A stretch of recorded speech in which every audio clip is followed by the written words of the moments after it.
Prison saturée, coûteuse. Et pourtant, seulement 6% de peines de travail d'intérêt général alors que le taux de récidive est nettement plus faible. Afin d'apporter une solution à ce problème, nous avons créé une plateforme digitale nommée Seconde Chance. Son principe, elle centralise les interactions entre toutes les parties prenantes pour alléger les procédures administratives.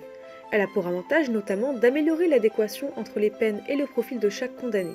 Elle favorise entre autres la mise en relation, le suivi pas à pas de l'exécution de la peine et de meilleure réinsertion du condamné. Le premier problème soulevé concerne la carence en organismes d'accueil.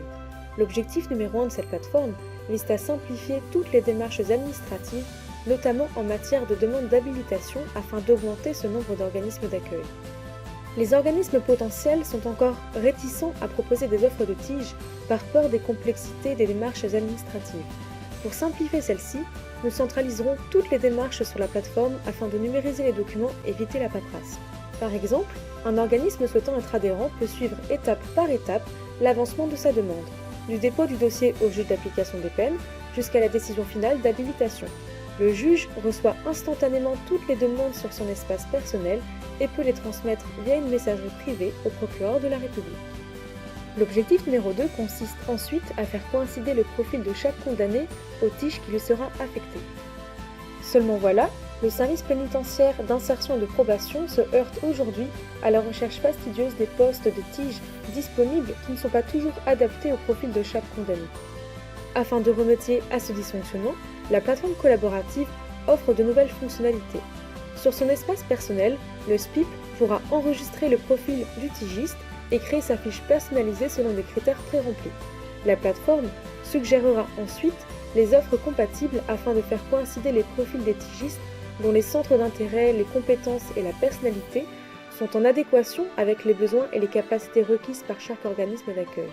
Le tout basé sur 4 principes fondamentaux: la géolocalisation, les facteurs de mobilité du condamné, le type de délit commis par celui-ci et son historique.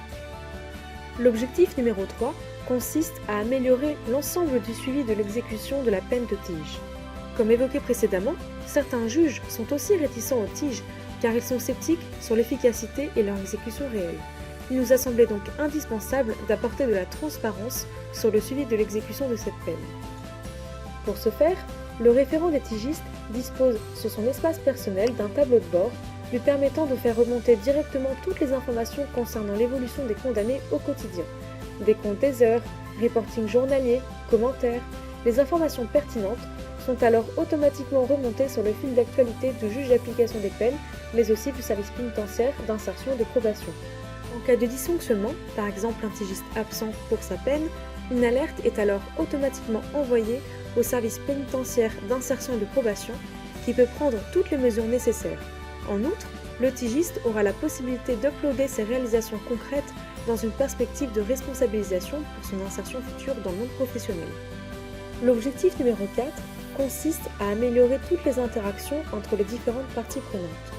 Tous les professionnels pourront échanger sur les forums de discussion afin de partager leurs bonnes pratiques, leurs impressions et par exemple se donner des conseils.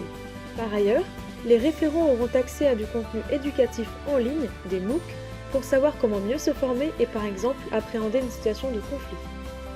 À l'issue du tige, ça ne s'arrête pas là.